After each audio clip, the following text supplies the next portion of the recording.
Welcome to the Daily Current Affairs by CivicCentre IAS, where we try to discuss the important articles from the Hindu, the Indian Express and the PIB from the UPSC CSA prelims perspective. Displayed are the list of articles which we are going to discuss in today's video. The first article of the day says that the Central Water Commission has agreed to Kerala's demand for a safety review of the 129-year-old Mullaperiyar Dam in Idukki of Kerala. And the Kerala Minister for Water Resources, Roshi Augustine, said on Monday. In this context, let us talk about the Central Water Commission and then about the Mullaperiyar Dam. So firstly, talking about the Central Water Commission, see, it is an apex organization in the country in the field of water resources, came into existence as Central Waterways, Irrigation and Navigation Commission in 1945. At present, it is functioning as an attached office of the Ministry of Jal Shakti under the Department of Water Resources, of the River Development and Ganga Rejuvenation of the Government of India. If we have to look at its working structure, see, the Central Water Commission is headed by a chairman who has the rank of the ex officio secretary of the Government of India. Further, the work of the Central Water Commission is divided into three wings. The first one is the Designs and Research wing, second one is the River Management wing, and the last one is the Water Planning and Projects wing. Now, moving on to look at its functions. Firstly, its main role is to plan, design and implement the schemes for management, conservation and use of water resources across the country for purposes such as flood control, irrigation, navigation, drinking water supply and hydropower generation. Secondly, to provide technical assistance and guidance to the state governments and central ministries on planning, design, construction, operation and maintenance of water resource projects. Further, to undertake a techno-economic appraisal of major and medium irrigation, flood control and multi-purpose projects and to accord investment clearance. Then to monitor the implementation of major and medium irrigation, flood control and multi-purpose projects and to evaluate their performance. Next, to collect, compile and publish hydrological and hydrometeorological data and to maintain a national network of observation stations. Further, to carry out surveys and investigations for basin planning, interstate water disputes, flood forecasting and reservoir regulation. Next, to conduct research and studies on various aspects of water resources, engineering, hydrology, sedimentation, soil conservation, groundwater, etc. Lastly, to promote international cooperation in water resources development and management. Now, moving on to talk about the Mullaperiyar Dam. See, it is a 126-year-old dam which is located on the confluence of Mullaperiyar and Periyar rivers in Kerala's Idukki district. Notably, the dam is situated on the Periyar River in Kerala, but its ownership and operation rights belong to Tamil Nadu. Know that the dam, which had been constructed in the year 1895 during the British rule, was designed to divert water from the west-flowing Periyar to the arid regions of Tamil Nadu for irrigations. The next article says that the centre on Monday notified the constitution of the 23rd Law Commission for a period of 3 years with a provision to appoint a serving Supreme Court and High Court judges as its chairperson and members. Know that the term of the 22nd Law Panel ended on August 31st. In this context, let us talk about Law Commission. Firstly, if we have to look at the history of the Law Commission in India, see, the first pre-independence Law Commission was established in 1834 by the British government in India. Notably, it was established by the Charter Act of 1833 and was chaired by Lord Macaulay. Then, the first Law Commission of Independent India was established in the year 1955, which was headed by M.C. Setalvad. Know that since the independence of India, there have been 22 law commissions. The previous law commission, which is the 22nd, is chaired by Justice Ritu Raj Avasthi. Now, moving on to talk more about it, significantly, the Law Ministry describes the Law Commission of India as a non-statutory body that is constituted by a notification of the Government of India with definite terms of reference to carry out research in the field of law. Further, the Commission makes recommendations to the government in the form of reports as per its terms of reference. Now, what is the vision of it? See, the vision of the Law Commission of India is reforming the laws for maximizing justice in the society and promoting good governance under the rule of law. The next article says that nearly 3 months into the 18th Lok Sabha, the department-related parliamentary standing committees have not been constituted because of the disagreements between the union government and the opposition on control of these panels. In this context, let us talk about the standing committees. So, by nature, parliamentary committees in India are of two kinds, which are standing committees and ad hoc committees. See, the standing committees are permanent committees that are constituted by the parliament to deal with specific areas of public policy or administration. Know that these committees are constituted at the beginning of each session of parliament and they'll continue until the end of the session. Further, the financial committees, the department related standing committees and other committees come under the category of standing committees. Now, moving on to talk about the department related parliamentary standing committees. See, there are 24 department related parliamentary standing committees and 16 of them fall under the ambit of Lok Sabha and are chaired by Lok Sabha MPs, while 8 are under the Rajya Sabha. Notably, each of these committees consists of 31 members. Going into the details, 21 from the Lok Sabha and 10 are from the Rajya Sabha to be nominated by the Speaker of Lok Sabha and the Chairman of Rajya Sabha respectively. Notably, the term of office of these committees does not exceed 1 year. Some of the examples of these committees are Committee on Commerce, Committee on Home Affairs, Committee on Education, Women, Children, Youth and Sports, Committee on Industry, and Committee on Defense, etc. The next article says that the manufacturing activity slid to a 3-month low in August, with new orders growing at the slowest pace in 7 months and exports logging their weakest rise in 2024 as inflation and competitive pressures dragged producers' optimism to the worst level since April 2023. This was according to the survey-based HSBC India Manufacturing Purchasing Managers Index indicated. In this context, let us talk about the Purchasing Managers Index, in short called the PMI. See, it is a survey-based measure that asks respondents about the changes in their perception about key business variables as compared with the previous month. So, the purpose of the PMI is to provide information about current and future business conditions to company decision makers, analysts, and investors. Know that there are two types of PMI. One is the manufacturing PMI and the other is the services PMI. So it is calculated separately for the manufacturing and service sectors, and then a composite index is also constructed. Notably, the PMI is a number from 0 to 100. Hence, a print above 50 means expansion, while a score below 50 means contraction. Further, a reading at 50 indicates no change. Additionally, if PMI of the previous month is higher than the PMI of the current month, it represents that the economy is contracting. Know that it is usually released at the start of every month. Therefore, it is considered a good leading indicator of economic activity. Notably, PMI is compiled by ISH Market for more than 40 economies worldwide. Know that the ISH Market is a global leader in information, analytics and solutions for major industries and markets that drive economies worldwide. Further, the ISH Market is a part of S&P Global. The next article says that Bangladesh's interim government wants to restart with India the dialogue on the Teesta Water Sharing Treaty, according to the advisor on water resources. Further, Sayyida Rizwana Hassan has said, asserting that upper riparian and lower riparian countries should adhere to international principles on the distribution of water. In this context, let us talk about Teesta River.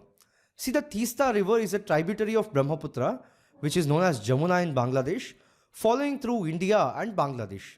Notably, it originates in the Himalayas near the Chuntang, Sikkim, and flows to the south through West Bengal before entering Bangladesh.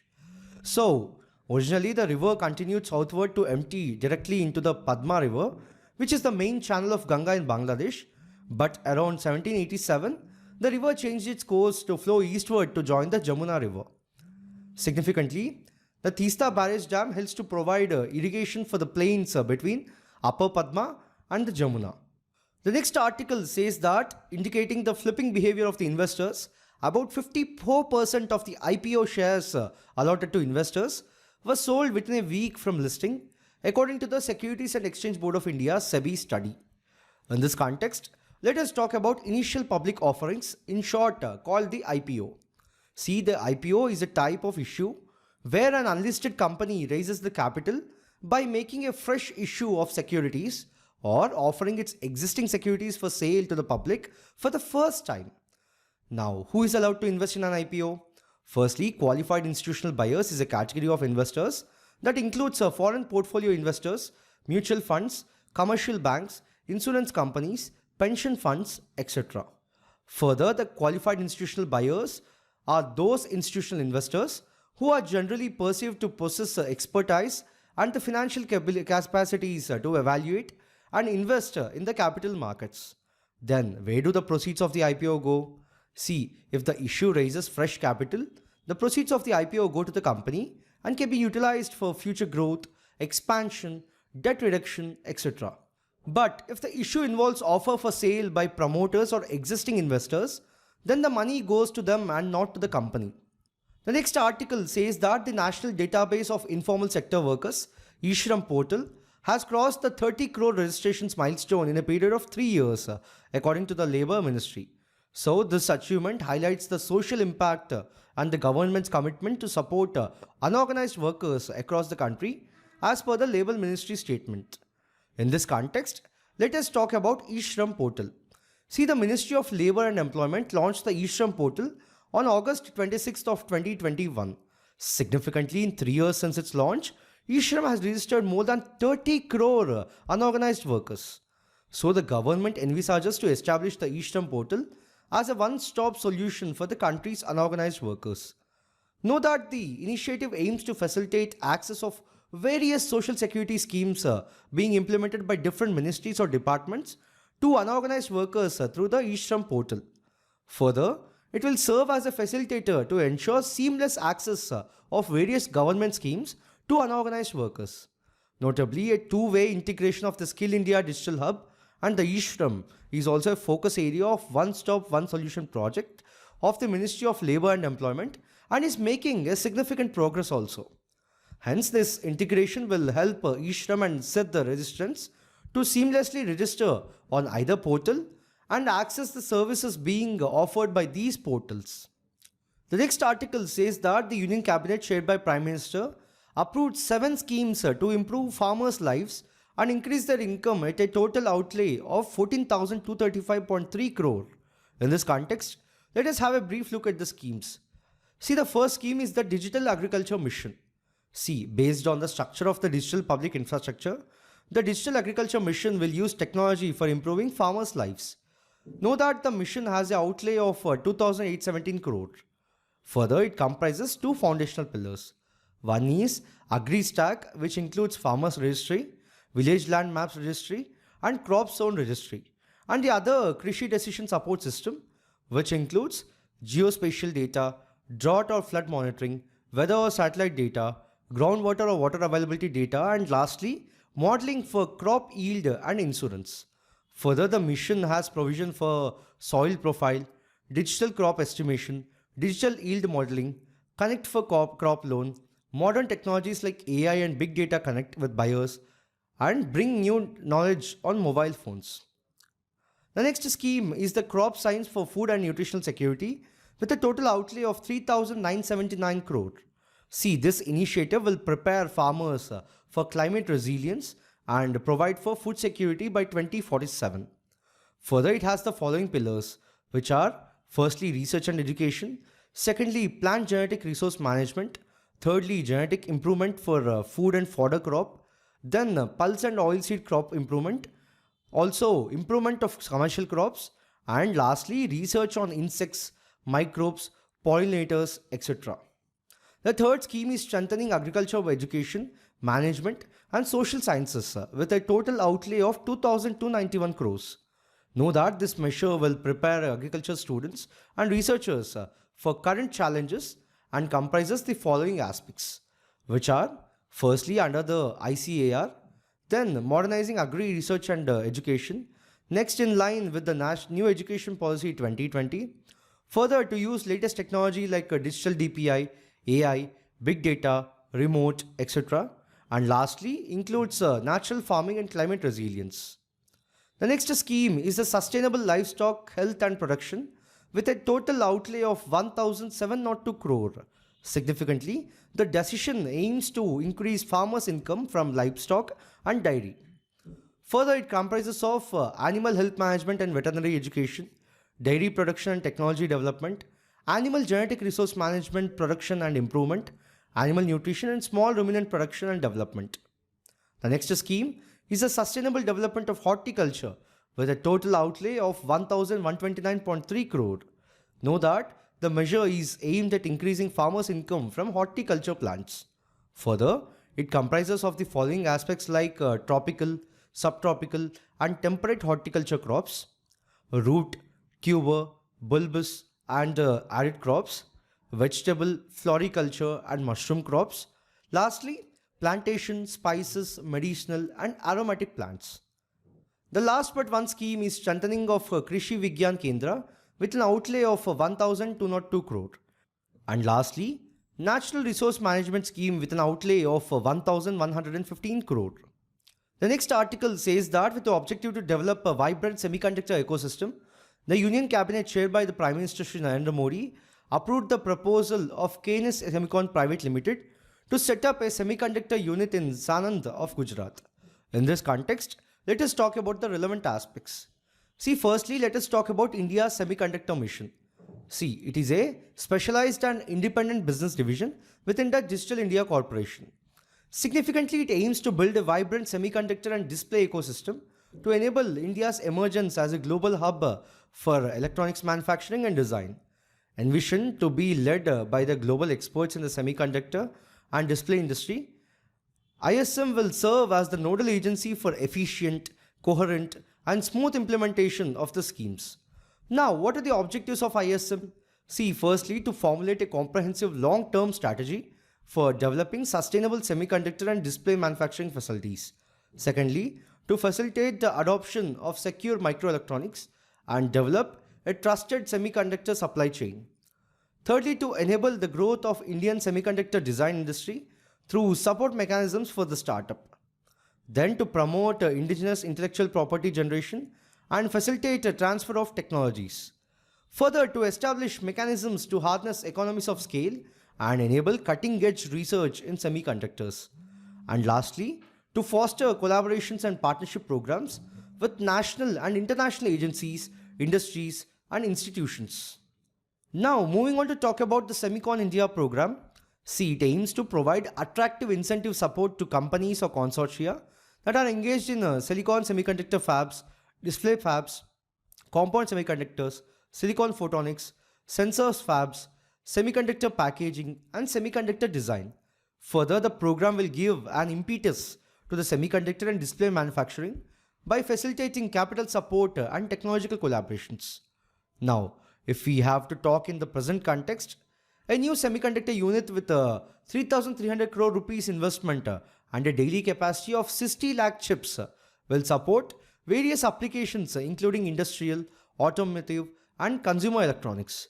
Further, this is part of the broader program for development of semiconductors and display manufacturing ecosystem in India, which has an outlay of rupees 76,000 crores. Notably, by the February 2024, 4 semiconductor units have been approved. Firstly, in Sanand of Gujarat, where 2 units, one by Tata Electronics and one by CG Power. Then in Dholera of Gujarat, where 1 unit by Tata Electronics was set up. Lastly, Morgaon of Assam, where 1 unit by Tata Electronics is set up. Significantly, these units with a combined investment of 1.5 lakh crore and a total daily capacity of 7 crore chips are advancing rapidly, contributing to the development of a strong semiconductor ecosystem in India. The last article of the day says that in a significant move aimed at bolstering workplace safety for the women, the Ministry of Women and Child Development under the leadership of Union Minister Srimati Annapurna Devi has launched the new Shox Portal in an event on 29th of August of 2024. In this context, let us talk about the Shox Portal. See, the Shox Portal launched by the government is a centralized platform designed to combat workplace sexual harassment across India. Know that it stores information about the internal and local committees in both the government and private sectors, allowing women to file and track complaints effectively. Notably, this initiative aims at enhancing the workplace safety and upholding the Sexual Harassment of Women at Workplace Prevention, Prohibition and Redressal Act of 2013, ensuring that the companies are handled promptly and confidentially. Further, the portal is a part of the broader effort to support women's workforce participation as India approaches its centenary in 2047. See, by providing a single window access for the registration of complaints related to sexual harassment, the portal is expected to significantly ease the process for the women across the country, regardless of their work status or the sector they belong to. Also, the She Box is accessible to all women, whether they work in organized or unorganized sectors, in public or private organizations, or even as domestic workers. Further, the portal also features a repository of resources related to sexual harassment of women at workplace, Prevention, Prohibition and Redressal Act of 2013, including the handbooks, training modules and advisory documents. Know that these resources are available in both Hindi and English and can be accessed or downloaded free of charge. Additionally, the Ministry of Women and Child Development has launched a new website to improve digital engagement and strengthen the government's online presence.